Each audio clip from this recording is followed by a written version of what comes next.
All right, folks, welcome back. This is our index futures review. And obviously you can see we had a pretty dynamic day today.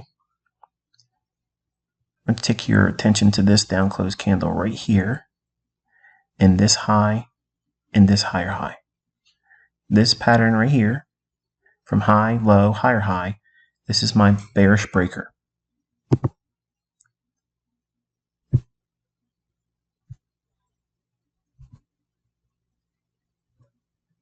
Okay, so we can see how inside of this imbalance, you can use that, yes. I'm looking at this breaker also. So why didn't I call any higher level than 39.69 today? This is the very reason why. Now, could it have gone higher? Absolutely. Did I hold to 39.69? No, I got stopped out prematurely, and I had to get away from the computers, and my attention had to be elsewhere. So, long story short, I get stopped out. It is what it is. But I managed something for you today. Walk you through it minute by minute on Twitter, and you're welcome to go through the tweets on January 9th, 2023. They're all there. Nothing edited, nothing deleted. Okay. So contrast this breaker where the market goes up into that, which is mean threshold. Half of an order block is mean threshold. Half of an imbalance, like this here to here, that is consequent encroachment. So there's several things there. Notice that. Half of this range approximately is about right here. And then you have half of the breaker here, right there. Okay. Add to that, once we drop down to the hourly chart, the levels I gave you this morning before the market started gyrating. Okay. Now, some of you are like, okay, that's great and all, but what's it going to do next? I'm watching how we react on this candle here. Okay, so this open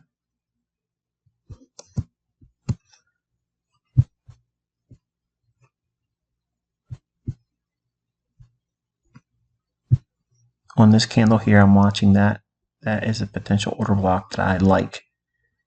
We'll see if it wants to get down to that and show some kind of respect there. But if it doesn't, this one here, mean threshold of that candle right there is the last line in the sand. If it fails to hold price higher, then we're going to most likely attack the sell side here. It would need to get back above half of this wick on a closing basis for me to feel bullish again. Okay, so it makes it real short and sweet. And we're going to drop down to the hourly. All right, here's hourly, even the S&P. And here's our daily volume imbalance. And we have a fair value gap right there. So we have an institutional order flow entry drill right there. Going down just a little bit into the gap. Then rallying up to our levels that I shared on Twitter this morning. We have a gap opening here. So it's a new week gap opening. That we'll look at that in lower time frames. And also notice how we found some support right at the top of that old daily volume imbalance. Pretty cool, isn't it? This is exactly what you would expect to see from support and resistance, but it just simply never works that good when you try to draw highs and lows and diagonal support and resistance that doesn't exist. I know some of you get mad when I say that, but the algorithm has no respect for that kind of thing. Okay, but let's drop into, let's actually go back a little bit. I want to show you where I anchored these levels right there. Okay, so this area right here is where I have the high of 39.69 and a quarter and the low of 39.59 and a half. This candle's high. You're looking at that value right there. That candle's high, 39.50 and a half, and this candle's low, 39.69 and a quarter, which is this level here. Watch. That candle's low, 39.69 and a quarter, and that's what you see those levels here. So what's happened was the market trades down, comes back up, trades down one single pass, comes up, stops there, goes lower. So it left an inefficiency here. So that's a fair value gap. What kind of fair value gap is that? A SIBI, sell side imbalance buy side inefficiency. Okay, so it's going to want to see a move back up into it. And we see that actually occur today. Beautiful. Look at the bodies of the candles respecting the high of that fair value gap. Isn't that beautiful? Like that, to me, never grows old. It's such a beautiful sight to see. And when you see something perform as you would expect it to, and it's been codified the same way for years, it just keeps going over and over and over again. The same logic is always unfolding. And you keep worrying about whether it's going to fail or stop working. Keep trading it until it stops working. Let's do it that way. Okay? For all of you have this concern that what I'm teaching is going to make the markets change or stop working or stop following it, just keep trading it until it no longer works. Okay, just do that and you'll be fine. Now, one of the things I'm concerned about is if we came up here, and it may be a little too early to tell, I don't know, but if we lose this fair value gap, okay, because that's the next one down here, between this low and this high, equilibrium. Let me show you what I'm referring to now. Equilibrium's here. So below equilibrium for a discount, we have this here. Okay, so if we get below this, man, look at all the liquidity below that low, this low, this low. There's a ton of money just sitting right there at 38.18 and to 38 even. Like enormous amount of liquidity down here.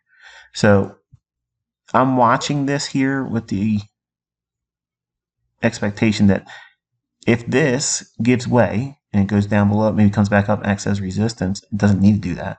But if it did something like that, then I would be looking for a nice run down here. But I'm studying it, watching, see what we get from here. But let's flesh this out a little bit more. We have a little bit of a fair value gap in here. And we trade down to that. You'll see that when we drop down to 15-minute time frame, which we're going to do right now. And this is the level and levels that I showed you today in Twitter. And if you're not a subscriber to my Twitter feed, I know some of you are like, oh, I'm not going to get on Twitter. I'm not going to do it. Okay, well, you're not going to be informed. Okay. I mean, that's what I use to alert everyone. It's a nice function for folks that don't follow me with English. If you're outside of the country or outside my native tongue in English, that is easily fixed by using Twitter because you can click the translate thing on each one of my tweets and it'll translate it for you. It's also real time, just like me giving you a text message right from my phone to your phone. I'm going to be worrying you all day long during the New York session. Okay, in the morning hours between roughly 8:30 and to 10 o'clock. Okay, I'll probably worry you to death, with lots of alerts and such. But if you want to learn how to do it and you want to have a minute by minute until we start on the February 7th live streams, this is the way I'm going to do it. Okay, so if I'm tweeting too much or I'm too busy, just turn your notifications off and look at it after the fact. Okay, I block people that complain because I'm giving you my time for free.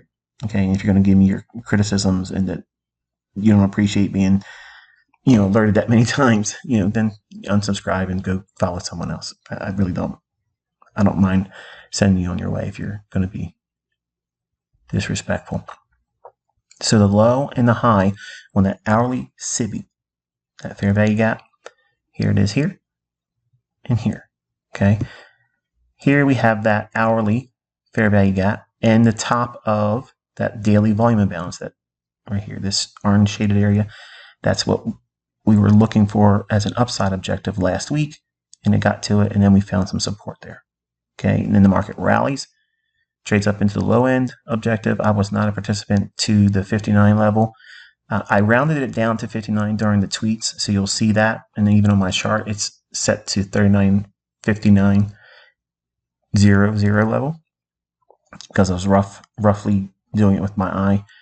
But this is actually the measurement between the high and the low of that fair value gap on the hourly chart. So the mid-range of that is consequent encouragement, and it's 39.59 3/4. So that way you know that's the actual level. Once it gets to the top of the hourly fair value gap, at noontime, lunch has a market reversal. Small little gap in here. Trades up into that beautifully. Sells off. Here we have a SIBI.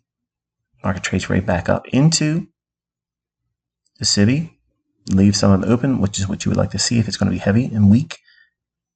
The market trades lower into the daily volume imbalance, down into our new week gap opening. I mentioned this a little premature, and I'll tell you the reason why I did that later on.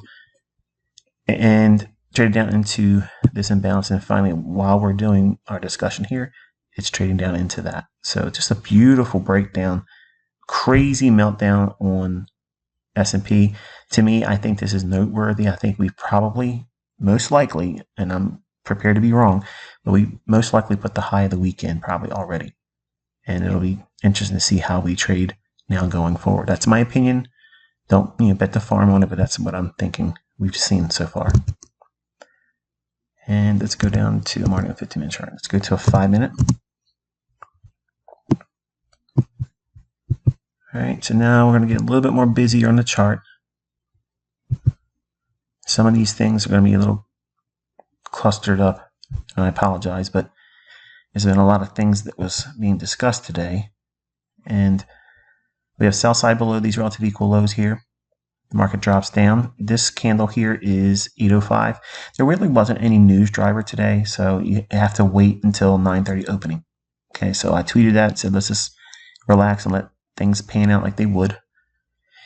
And I drew your attention to a breaker on the 1-minute chart and 5-minute chart. In the range on the 5-minute candle right here at the 735 candle.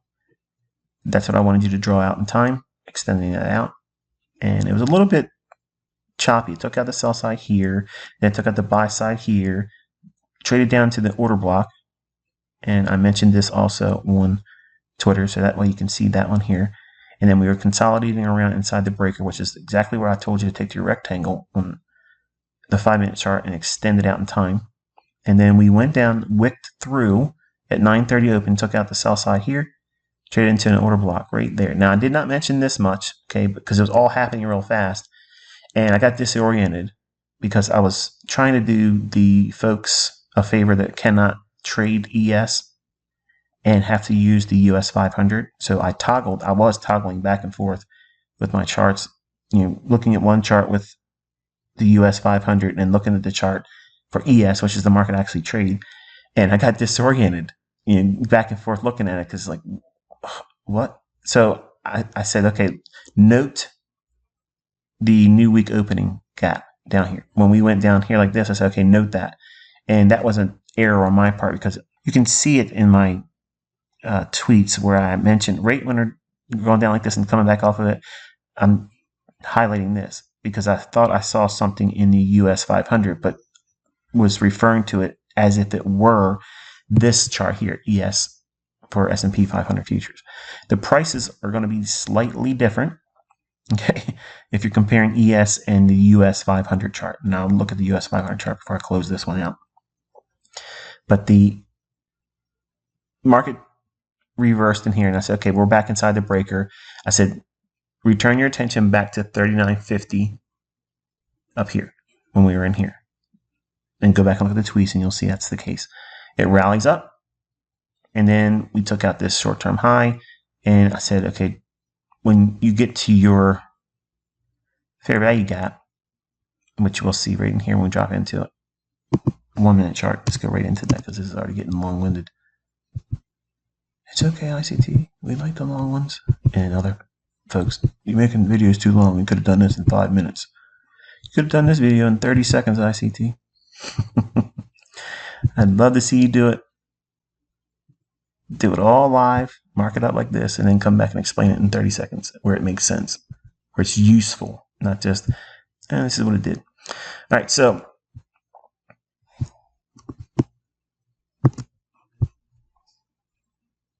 this is your 1-minute chart. So we had sell side below here, wicked down through it, came back above, came back down to the order block here on the, I believe that was the 8 o'clock candle. Let's see. Yeah, 8 o'clock candle. So we found some support there, watch and consolidating. And I mentioned on Twitter that we would likely rally higher, and reach up into this short-term high here. And then we got 12 handles of a run, 10 to 12 handles. That's okay. You would say right now, this is a partial. You would mark that as a screenshot that we can see what it looks like. So from here to here, that's a bread and butter setup. Then we came back down. And this is the range I told you to drag out, crossover your 1 and 5 minute charts. That's your bullish breaker. The market wicks down at 9:30, open, takes out the sell side here, then comes back inside the breaker. So I switched gears and tweeted, say, take your attention back to 39.50, and then it rallies up. And then right in here, I mentioned that this candle right there, you'll see that tweet at 9:45's candle, you'll see a fair value gap. And it just was engaged here. And look for it to rally up to 39.50, and it rallies up. And we have a small little gap here. I don't believe I mentioned anything about that at the time. We were just watching price. Then it rallies up. And I mentioned, okay, if we go through 39.50, have 39.59 noted on your chart, which is half of the hourly imbalance. Here's the high of it. Here's the low. And I know some of you that are brand new, this is like flying right over your head. But I promise, if you keep showing up every day, it will start to make sense. Like anything else, it takes time. Repetition builds understanding. And even if it's boring or if it feels like it's complicated right now, I promise you, it gets easier. It just looks very, very busy, especially when you start seeing me annotate it live in February. So you'll see me doing this stuff live, not just in a static chart. But I'm doing this that way I'm not rusty. I don't want to spend 2.5 months not looking at price and start doing live streams. Okay, I want to be right in there, getting close to the marketplace, and that's why I'm doing what I'm doing. Plus, I'm engaging you to look in your own charts. So anyway, we have fair value gap. We trade down into it here, rallies up, cleans up the relative equal highs. I took a partial. Oh, I forgot. I know some of you like to see these proofs. Okay, look over here. Do you see any arrows popping up? No. Okay, and we're gonna take it over here, and there they are. Here's the arrows. Okay, see them? So inside this fair value gap, I'm buying these candles. Actually, right above the 39.50 level. After, okay, notice this. Go look at the times. Okay, this time here is 9:59. I am posting tweets talking about how this would be a partial when it went here. I have to wait before I do my exit because I don't want to be accused of pumping and dumping. Okay, I'm not running anything like that here. So if I tweet something, I have to do whatever I said after I tweet it. Not, I'm going to get out of the marketplace and then I'll tell you should get out of the marketplace. That's unethical. I wouldn't do anything like that. And buying it, I'm calling it before I do it. Then I'm engaging it. So my entries are going to be slightly off. They're going to be a little bit early, sometimes a little bit later than my ideal, because I'm giving you a tweet in advance about what I'm expecting. But it's always going to be after I tweet. So it's not something I'm trying to prepare a big move because all of you are following me and your belief is you're going to push the market. I think that's nonsense. Okay, it's nonsense. So first of all, the market doesn't work like that. I'm not going to push the S&P market around 20, 30 handles with people following me on Twitter. That's not going to happen. So, but to combat the people that's going to be saying this, because it's no doubt going to happen, because they say all kinds of things about me, terrible things that aren't even true. But you're seeing now that there's truth behind everything I'm saying about the algorithm, the fact that I know it like the back of my hand, and it repeats. You can learn it. It's a transferable language. So it runs up and it allows me to get out here above the relative equal highs. And you can see that here at 39.56.5. So one full handle above this level here. And then I put a stop loss in right below the high end of that fair value gap because I didn't want to be babysitting it on my phone. I couldn't keep track of it because I was going to be away from the screens. And I just put the stop loss there, told everybody, I said it's either going to hit my limit which I had sitting at 39.59 even, or stop me out. And it stopped me out. And then right at my stop, which I made public, isn't that interesting? It rallies all the way up to the high end at 39.69 and a quarter, and just a little bit above it. Relative equal highs are formed. Then it breaks down, shift in market structure, breaks lower, fair value gap, shift in market structure, rallies up, sells off. Half the imbalance from here to here, that's consequent encroachment, is accumulating short positions. Failure to get there, that's a sell. Right there, that candle right there, that's a sell. Boom. And it just keeps on melting. Consolidation going into the latter portions of the late afternoon, and then bang. Just a beautiful meltdown. And I realize this is still up here. Apologize.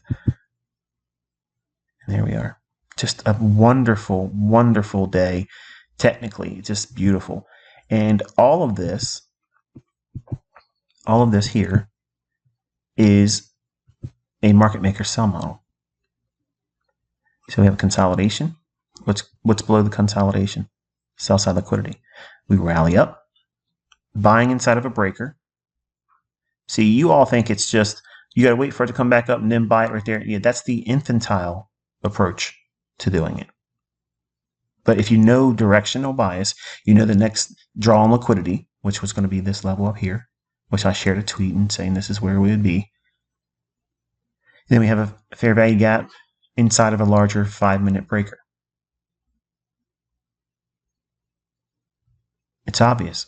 It wants to go higher. So you want to accumulate like smart money does and buy it while it's inside the breaker. And then when it expands, you know you're on side.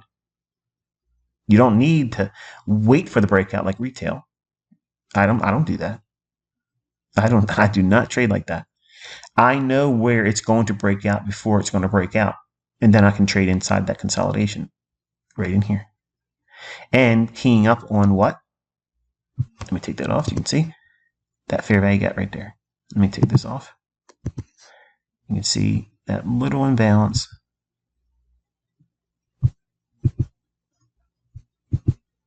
Let me take the errors off. From this candle's high, that candle's low right in here. Trades down to consequent encroachment there. Perfect. And inside of this up close candle, which is what? Bullish breaker. From low to high to lower low, right inside this range here, that's where that fair value gap happens. If you're bullish and you have that right there, folks, is a unicorn. It is such a beautiful, beautiful. Hear that? That's my excitement. That's how I'm pounding my hand here. I'm telling you, that is one of the strongest algorithmic entry patterns you can ever have, especially if you have just taken out sell side liquidity at the opening price or opening on 9:30, and you see that happening here. That's why I'm not afraid of entering here. But what if it comes back down here? It's not going to. It's not going to. It's just like a launching pad right here, and then poof, it leaves it. And then every little imbalance in here, you just keep adding to it and waiting for it to go up. But unfortunately, I couldn't babysit it. I put the stop loss there, made it public. They tagged it and then rallied on up to where I was expecting it to go. And then later on in the day, it hit the objective I told you to take your attention to, the new weekly open gap here. And then the coup de grace was our imbalance down here, which it just beautifully laid itself right down inside of it. So my bias for the rest of the week will be looking and favoring shorts. Unless we get through half of today's wick on the daily chart, I'm bearish. All right, so I almost tried to run out of here before I did the US 500. This is the hourly chart. And this is one of the reasons why I got disoriented looking at this market, because it's easy for me to lose track of where I'm at if I'm looking at different markets all the time. And that's why we will not be doing Forex and bonds and crude oil and gold. And I'm not having it your way mentorship, on the live streams. I'm literally going to be looking at one market I'll give you a markup on what I think might happen, like I did this morning with the US 500, and you're just going to have to watch this yourself because I literally lost my train of thought today with this. And I know some of you are like, oh, that doesn't make sense. You should be able to. I should be able to do a lot of things. Okay, I should be able to leap tall buildings and stop bullets, and by holding my hand out, I should be able to do a lot of stuff according to all of you. But I'm not a superhero. Okay, I'm not your superhero. I'm not the world savior. I'm not the Forex Jesus. Okay, I'm literally trying to do the best I can with focusing on what it is that's happening real time, explaining it before it happens, and then trying to stay focused so I can do it well. And I don't want to dilute my attention. And today it happened. Like I already know if I look at anything beyond just one market, it's going to be problematic for me. And I don't want to be frustrated with it. So we're going to do it the way I want to do it. But looking at the US 500, you can see the prices don't line up because they're not the futures market. It's a CFD. So it's going to be a little spotty. It's going to act like, many times like the dollar index, where it's muddy looking sometimes. It won't be perfect like you would expect the euro and the pound and the Aussie dollar, those types of pairs where they're a little bit more liquid. This is pretty much moving in concert with what the futures contract for ES did, but it isn't going to be identical. Okay, for instance, the high end and the low end of that hourly fair value gap, which if we scrub back here, you can see the anchor points for it. They're really nice, but we trade above it, well beyond it on the CFD versus the futures contract. But we ultimately see the market trade here like this. So if we drop down to 15-minute time frame, this is what I shared today on Twitter. This chart, just like this. All these levels. And we ultimately did what? Ran up outside the range that I was looking for ES. And then it broke down and traded down into the lower objectives. So I'm not going to sit here and try to convince you because you're going to see a lot of this year. But my expectation was I wanted to see it go up into the hourly fair value gap here. It could have wicked through it like this, not like this. This is something that completely outside of the expectation I had for ES, which is why you don't see it there. But the CFD on US 500, which is what we're looking at over here, that's the symbol, okay? This is grossly out of line with what I had expected in the ES. So the measure of precision is going to be skewed when we compare and contrast ES versus this here. Generally, they will move in the direction the same, but the levels of precision and the entry points are going to be slightly off. And that's going to, I already know that it's going to frustrate many of you. And I can see the complaints already coming in. Like, I made this for you. Okay. I didn't do anything with US 500. I'm trying to do whatever I can to help those individuals that can't trade the ES futures contract. But if I were you, okay, it would be a good investment for you just to buy the live data, which is extremely cheap on TradingView. And I do not have an affiliation with them. They do not give me any kickbacks. I have no business relationship, partnership, nothing with anybody, not a broker, not a funded account, nothing. I have no business association with anybody.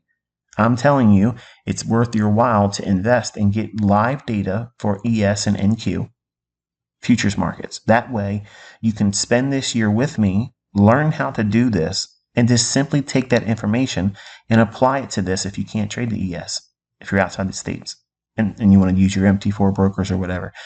All of the things I'm going to teach you work, just the levels aren't going to be exactly the same. That way, it'll save you the insanity and being frustrated why it doesn't line up, because I'm not going to be spending every other day answering, well, my chart looks different to your. We should already be past all that. Your chart, if you're looking at ES, is 10 minutes late or behind because I'm looking at real-time data. So you're going to have to avail yourself a certain resource, which in my mind is cheap. You're not paying me. You just have to pay for the data. And if you had a broker and you're trading with ES, you're paying for the data there too. Okay, so there's no escaping it. You got to do it some way. But I know some of you are spoiled with Forex because you can just pull up a chart and it shows it real time and it's free. Problem is sometimes Forex isn't going to be a market to be playing in. And that's why, I'm trying to broaden your horizons, and I'm returning back to my roots with trading futures.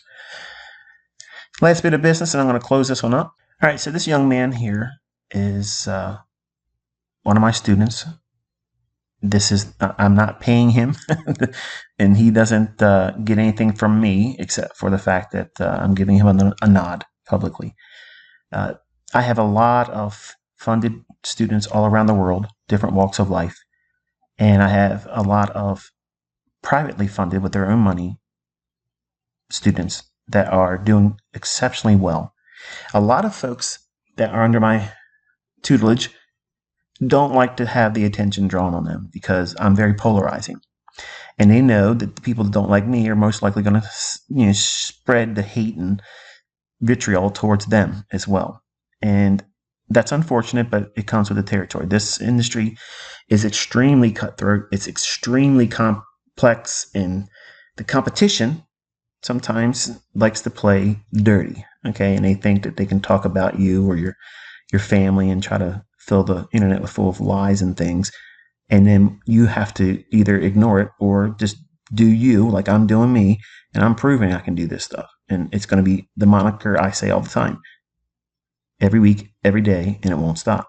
Well, this young man here looked past all of that stuff that's always followed me along over the time I've been on the internet since, well, he wasn't alive during the 90s when I was on America Online. Clearly, he's a young man.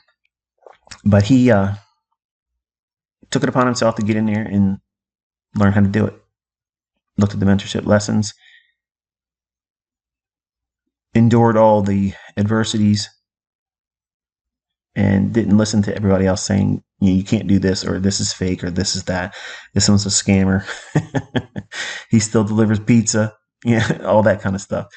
This young man was able to take out by his own efforts. I did not coach him into buying and selling any specific thing. He just did it all by himself and was able to withdraw over $250,000 through several prop firms. So openly and publicly, this is the highest earner through funded account trading of all my students that at least have made themselves known to me. I have a lot of folks out there that's made big money. Okay, some of them are six figures, 80,000, 50,000, 60,000. They have done those things, and you can see their withdrawals, you can see their certificates, and some of them are being interviewed from the actual companies. This young man was interviewed recently by the Funded Trader, and I have no affiliation with any of these companies. So I'm not saying you should go to any one of them. That's why I don't talk about it specifically, but this young man has shown himself to be able to do it. And let's be honest, folks, $250,000 is $250,000. And I'm very proud of him. I'm proud of his efforts. I'm proud that he stuck with it and looked past all of the things that people say about me or my concepts, or just make up all kinds of lies and things, because they don't want you to succeed. That's just the bottom line. Okay. And they know if you listen to me and follow along and you'll learn how to do this, you will never fall victim to their black box stuff, their retail rehashed things that are just simply nonsense. Okay. $250,000, folks. That's not demo. Okay. That's not market replay. This is a young man that has taken out real money, and the companies are diverse. They're not just one company. So you can follow this young man here on Twitter, and I think he has a ever-growing social media platform that he's trying to build up. I'm not certain if he does anything on YouTube or not, but I know he does. I don't do Instagram, but here's his Instagram. But this is his handle on Twitter. So if you want to follow him, he's trying to make an attempt to grow himself. But if he's doing things like this consistently and doesn't get excited and lose his mind about it, I think he's going to be somebody to watch in the future. And it's been my pleasure and honor to have a very small part in guiding this young man. And like I said, there's a lot of these types of folks in my fold. They just simply don't want to come out there. This is not to ask all of you to come out there. Okay. I'm not trying to do this, for everybody, because if you're able to do this, you will be seen. People will take recognition of you and they'll see it. Okay. And there's nobody can talk this down. There's no way anyone can look at this young man and what he's been able to do. And you're probably looking at this like, what's the deal? But he has done several things with funded accounts and things. And I personally don't understand it all because I've never done a funded account. I've never done any of those types of things. But this is the tweet I was looking for. See, these are all his payouts and the things that he's done over the course of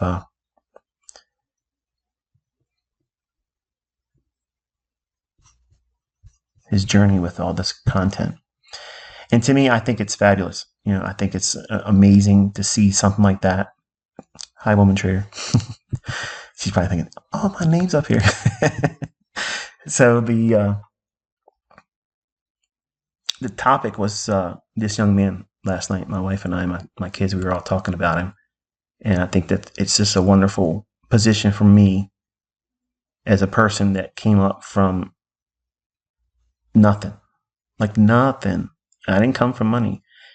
And to see a young man like this, carve out returns like this is just very, very inspiring. And I know that some of you would like to see this and it'll encourage you, because the folks that don't like what we do, the folks that don't like me, they're not going to like this. Okay. Because it's something that, they can't knock it. And when you make your own results. Okay. And I have students that are making 10,000 and 5,000, 20,000, 15,000. When that happens for you, there's no one out there, not your friends, not your family, not your coworkers, nobody on the internet, no other influencer or clout chaser or competitive, other educator type person out there that's just spending too much time trying to well up drama and not build their own brand up, trying to tear someone else down.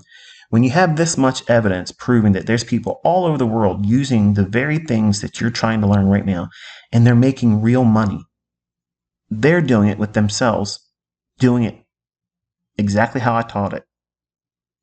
To me, that's undeniable proof. That's proof. And if I was being honest with you, I would love if all of my students would come out here and do like this young man's doing, because I have some pretty heavy hitters that are doing extremely well. But they all know that social media being what it is, it's very toxic sometimes. And I have a cloud that follows me all around, because here I am, I'm doing everything for free. I'm teaching Forex. I'm teaching stock index futures. I'm teaching stocks. I'm teaching everything for free. And people all around the world are taking the information and now they're making real money with it. So how are these competitors going to view me? Any chance they have to say something negative about me or my students or their opinion of you wasting your time, they're going to try to do that. They're going to create stock puppet accounts. They're going to encourage their members to go out and try to just well up all kinds of nonsense just to make you doubt doing what this young man and many of them out there on Twitter and in my own personal mentorship group. People out there are actually doing well with this. Think about it, folks. What would $250,000 do for you? What would it do for you as an individual? Any age bracket, I don't care where you are in terms of life. If you are young or old, middle-aged, $250,000, folks, is $250,000. That's life-changing. And for some of you that are in certain parts of the country, a $250,000 investment return like this on something that you learned from YouTube, you didn't have to give me anything. No PayPal, no credit cards, no Black Friday coupon codes, nothing. It's just simply roll your sleeves up, do the work, submit to the process, and wait until the results come. And don't take anybody's advice about not doing it. Because these people, they can't do what we're doing. They have no idea what they're doing. They're doing trades. They're not using stop losses. They're over leveraging. They're trying to make money, forcing things in the marketplace, looking at things that don't exist in an algorithm, harmonic patterns, animal patterns, Elliott wave. Those things are not algorithmic. No matter how many times someone says they are, they're not. So I tossed this out there. I asked the young man for his permission if I could do this. And to me, I think as a mentor, I'm encouraged because it's just really nice to be a part of it. And I'm not trying to say I had, anything beyond the fact that I taught the concepts and he put all the work into it. And I had a very, very small role in that.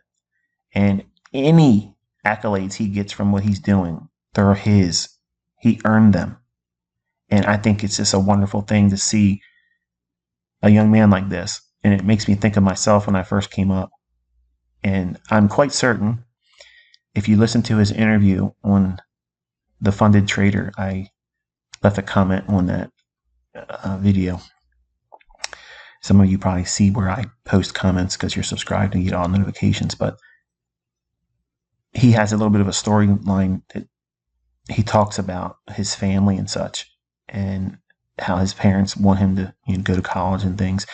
And I hope he continues to do well before his parents find out that I was a catalyst for him not wanting to pursue a lot of that academic thing.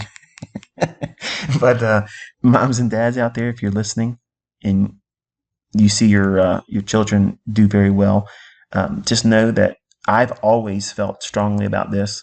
And I know that there's a lot of family elements all around the world that have a high opinion of universities and college degrees and such. I'm just simply not a proponent of that.